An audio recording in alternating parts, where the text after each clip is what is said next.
Hi, it's July 27th, 2026. We're at the TAF Bethany Community Learning Space in White Center, Washington.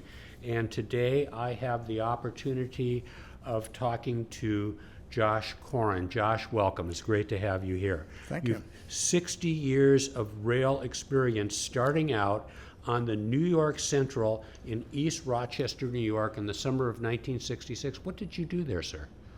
Well, New York Central had a car building shop there. That was originally their refrigerator car subsidiary. We were building insulated boxcars and transfer cabooses. Oh. But the best part of the trip was I had a pass, and every Friday I would take a mail train home to Boston. And every Sunday I would take the New England States, which was essentially the New England section of the 20th Century Limited, back to Rochester. Now, Josh, I'm going to tell you that we've got a lot of really interesting stuff in your career that I'm just going to love to talk to you about that we won't get into talking about today. Yeah. But then you went from there, you worked on the original Metroliners at Westinghouse? Yeah, Westinghouse was able to keep me out of Vietnam. Oh, well, good So for I them. took a job with them in the Transportation Equipment Division, and my very first flight was to Philadelphia to ride the original Metroliners. The Westinghouse cars were causing a problem, and wet behind the engineers behind the ears as I was able to cue those engineers as to what was going on because I understood the railroad better than the Westinghouse people did. What was the problem? Just I'm curious.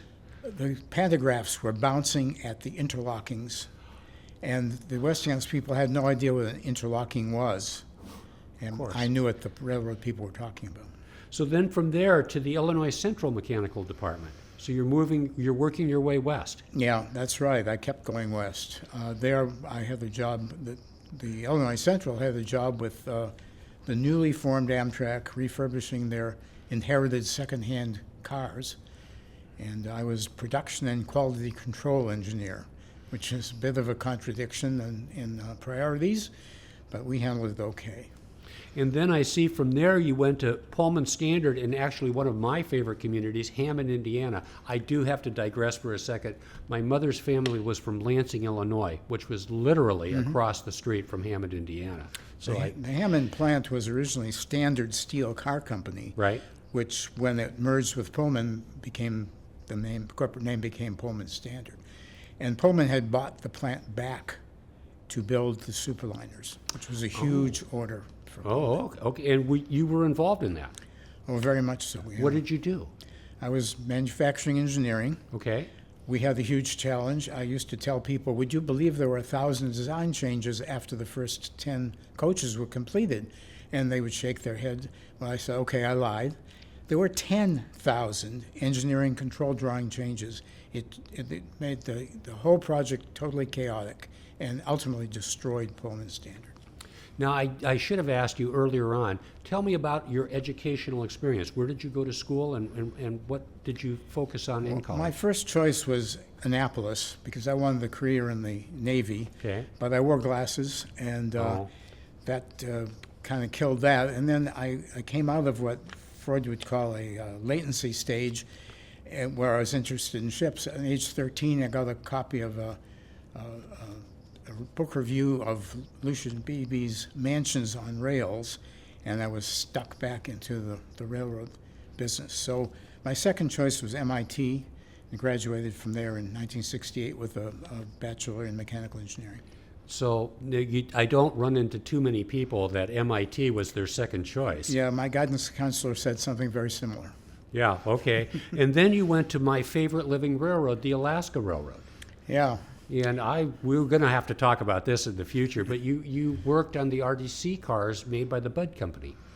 Yeah, we did. When I got up there, we had there are people living along that railroad to this day who have no access except by rail. The Hurricane Turn. Exactly. And the Hurricane Turn was a train to Fairbanks, a locomotive, a diner, a coach, and a baggage car, and a 5-man crew. And my boss, who had been my boss in the Illinois Central, Really? and who originated on the New York Central, said, we could do this with one RDC.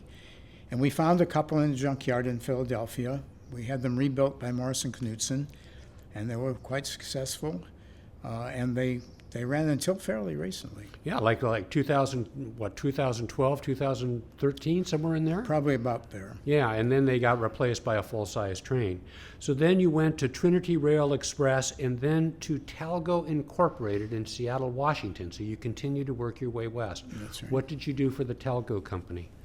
Well, I was hired as director of operations. Were you? Oh, I had turned down an earlier offer from them, or at least a headhunter approached me about an engineering job.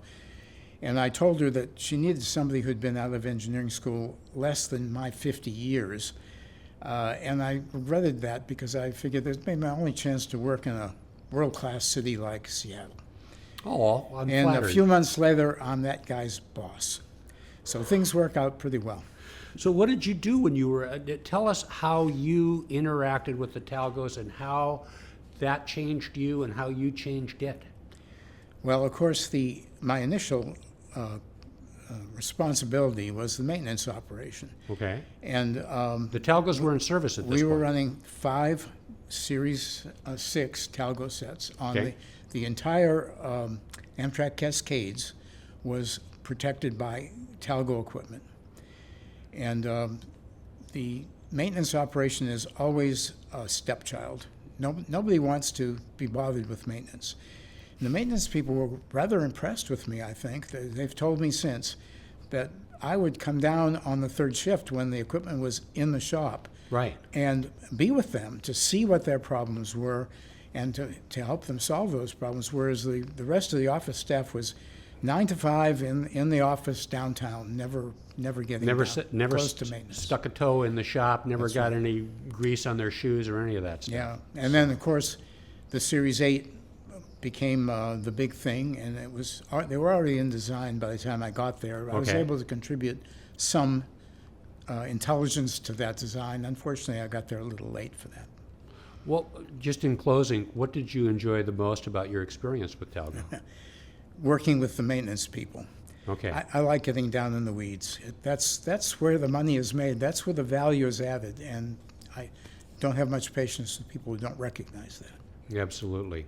Thank you, Josh. We've enjoyed our time together, and I look forward to spending more time with you in the future, sir. My pleasure.